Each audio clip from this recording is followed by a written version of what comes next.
నాగచైతన్య హీరోగా తెరకెక్కుతున్న కొత్త మూవీ థాండేల్. అయితే ఈ మూవీకి ముందు నాగచైతన్య యాక్ట్ చేసిన మూవీ థ్యాంక్ యూ.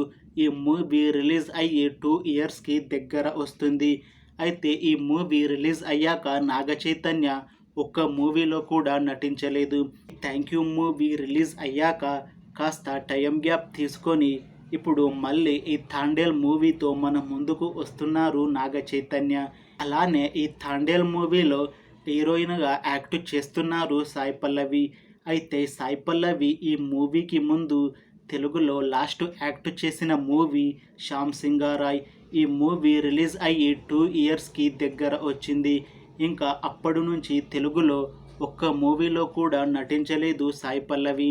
చాలా టైం గ్యాప్ తీసుకొని ఇప్పుడు మళ్ళీ ఈ థాండేల్ మూవీలో నటిస్తున్నారు సాయి పల్లవి. అయితే ప్రస్తుతం సాయి పల్లవి తమిళ్లో శివకార్తికేయన్తో ఒక మూవీలో నటిస్తున్నారు.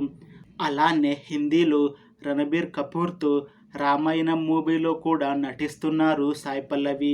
చూడాలి ఈ మూవీస్తో మంచిగా హిట్ కొట్టి మళ్ళీ తెలుగులో సాయి పల్లవి నటిస్తారా లేదా అనేది.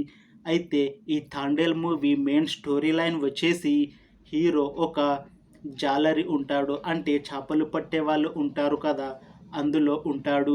అయితే ఒకసారి అలా చేపలు పట్టడానికి వెళ్ళి మన ఇంటర్నేషనల్ వాటర్ ఉంటవి కదా, ఇండియా నుంచి పాకిస్తాన్కి వెళ్ళిపోతాడు. అప్పుడు పాకిస్తాన్ వాళ్ళు హీరోని పట్టుకుంటారు. అయితే హీరో అక్కడ నుండి మళ్ళీ ఇండియాకి తిరిగి వచ్చి తన లవర్ని ఎలా కలుసుకుంటాడు, దానికోసం ఎంత కష్టపడతాడు అనే విషయం మీద ఈ థాండేల్ మూవీ ఉంటుంది. అయితే ఈ థాండేల్ మూవీ టీం మాత్రం చాలా కాన్ఫిడెంట్గా ఉన్నారు. ఈ మూవీ మంచి హిట్ అవుతుంది అని అంటున్నారు. చూడాలి ఈ థాండేల్ మూవీ రిలీజ్ అయ్యాక నాగచైతన్యకి ఇంకా సాయి పల్లవికి ఒక మంచి హిట్ వస్తుందా లేదా అనేది మనం ఈ థాండేల్ మూవీ రిలీజ్ అయ్యాక చూడాలి. ఫ్రెండ్స్, మీకు ఈ వీడియో ఎలా అనిపించిందో కామెంట్స్లో చెప్పండి. ఇంకా మీకు ఈ వీడియో నచ్చితే లైక్ చేయండి. అలానే ఇలాంటి వీడియోస్ కోసం ఈ ఛానల్ని సబ్స్క్రైబ్ చేసుకోండి.